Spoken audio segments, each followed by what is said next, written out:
The $850 billion cost of ignoring experienced workers. Did you know that every year, U.S. organizations collectively forfeit $850 billion by sidelining experienced employees over 50?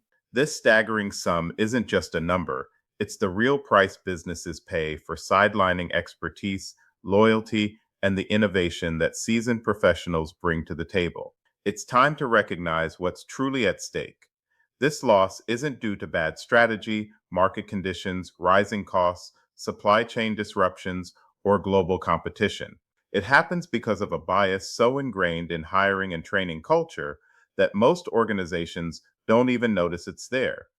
There is a bias against workers over 50, one that costs everyone. I worked as a community development manager at AARP, a leading advocacy organization for older Americans. I noticed a gap between policy discussions in boardrooms and the real experiences in break rooms, community centers, libraries, adult centers, and unemployment offices.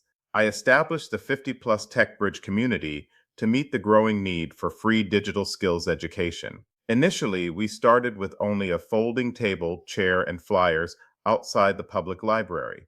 We are now rapidly expanding, driven by the belief that adults over 50 deserve more support than what the current system provides. What I've learned since then confirms what the data has made clear. This isn't a workforce capability problem, it's a workforce investment problem, and its cost is staggering. The number that should stop every HR leader cold.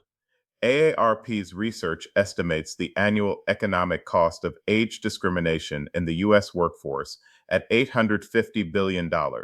This figure includes lost productivity, early exits from the labor force, underemployment of qualified workers, and the ripple effects on consumer spending and tax revenue when experienced workers are pushed out of the economy before they're ready to leave. To put this into perspective, $850 billion surpasses the GDP of most countries and rivals the entire annual U.S. Department of Defense budget. This isn't a minor mistake. It is a fundamental failure hiding in plain sight. And yet most organizations treat age discrimination as a legal compliance issue rather than an economic one. The conversation usually starts and ends with "don't say anything in an interview that could get us sued." The deeper question, what are we losing by not investing in this population, rarely gets asked.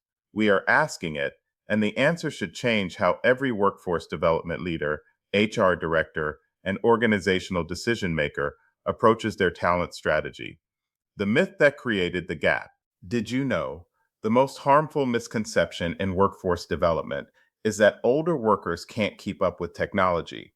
I hear it all the time, sometimes spoken directly, but more often as an unspoken assumption that influences hiring, training, and promotion decisions. An AI hiring system paid $365,000 in an EEOC settlement after automatically rejecting every applicant over 55. Harvard Business School found that 88% of employers admit their automated screening filters out qualified candidates, and age is one of the biggest factors. The training gap remains significant.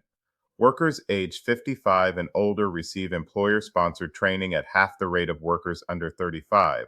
76% of workers over 50 report that their employer provides fewer learning opportunities. When organizations initiate digital transformation efforts, only 18% take their workforce's age into account during planning. The employees with the most institutional knowledge are often the last to be included in discussions. This assumption is incorrect. Cisco discovered that learners over 50 have a 74% completion rate for IT certification courses, compared to 68% for 18 to 25-year-olds. Additionally, a 6-year Finnish study showed no significant difference in tech skills between workers aged 55 and older and those in their 30s after 6 months of training.